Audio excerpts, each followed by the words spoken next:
At number 29 on the iconic 100 list is the 1951 Bowman Willie Mays rookie card. And here to talk with me about this card today is Sports Card Pete from Instagram.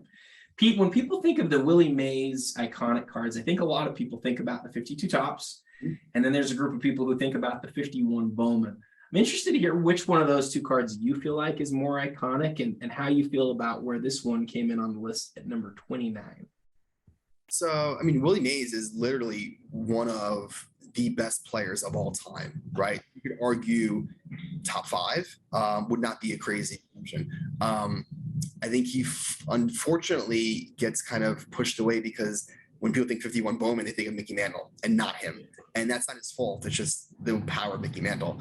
I think that for me, that card probably falls kind of in the 40 range versus where it is now, which is fine. Look, the card's beautiful. Horizontal pose, which is not normal for a lot of cards, I think kind of loses a little bit luster because, people like to put their cards kind of, vertical. That's one. The 51 Bowman's amazing. It is absolutely amazing. I think with Willie Mays, right, it's funny because people get confused. What is Mickey Mantle's rookie? It's 52 tops, it's the 51 Bowman, and it pisses a lot of people off. What's funny is the Mantle, with the Mays, it's the 51 Bowman. And it really says, 52 tops is the Mays rookie. So I think that gives this one a lot of kind of credibility in the mainstream space. Willie Mays has been underrated amongst baseball collectors for the longest time. And what I've seen recently is it become more mainstream. A lot of his card sales, it's not rare. So you'll see a lot of auctions, but, finding one without any printer marks, which Bowman was known for, and centered, is highly desirable. And I think that kind of adds to the appeal of a nice looking 51 Bowman. You see that very often, especially the printer marks really takes away from the visual appeal of the card. This is a card that my friend Jeremy Lee has talked a lot about, how it has a lot of registration issues. And the printer marks, the registration issues, this is all that same sort of some of the issues they had in printing. And it's also a card that we know is really plagued by poor centering in a lot of cases. So you take all those things and combine them with 71 years of wear and tear. There's not a lot of these that are in great shape. The good thing that it has going for it in terms of being less condition sensitive is it's a smaller card.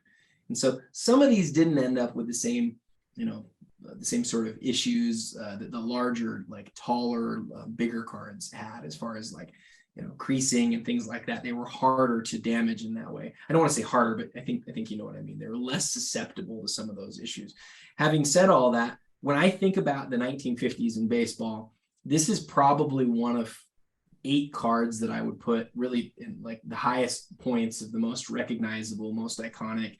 And I like this one. I like this one and the 52 tops. I started out with that question asking you which one's more iconic. I asked you that because I think it's a really good question. I don't know which one I think is more iconic. I think they're really close. But what I think is really interesting about that is if you were to do the same exercise with Mantle, it's not close, right?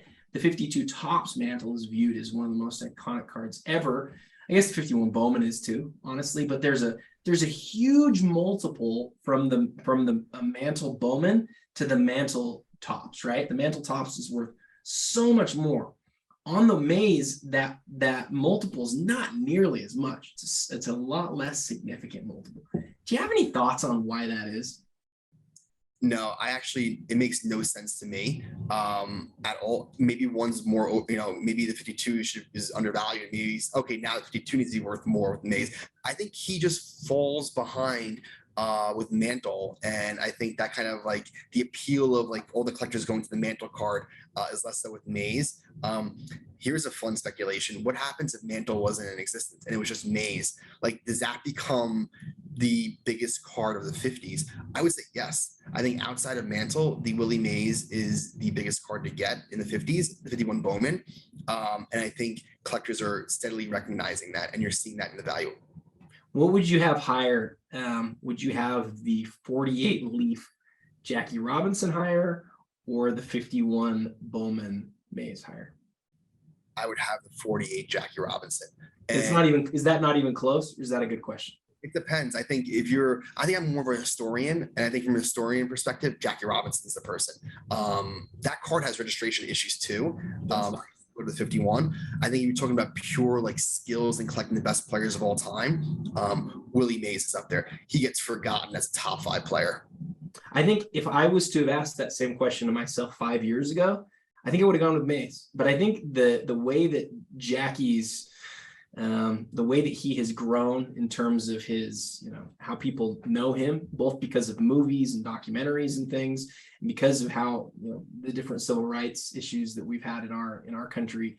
I think that card is easily ahead of this Mays card. I don't mean to belittle this card, but I think that, this card is one that maybe is less isn't less iconic, but hasn't grown the same way as Jackie has. And I don't know that I don't know. I don't want to tell people what they should collect. What you just said about being a historian, I think that really matters. It's not just about how good a player was, but if what you care about most is how good a player was, I think that this is, again, one of the most important baseball cards ever made. Again, at number 29 on the Iconic 100 list is the 1951 Bowman Willie Mays rookie card. Tomorrow, I'll hit number 28 with another guest. And until then, happy collecting.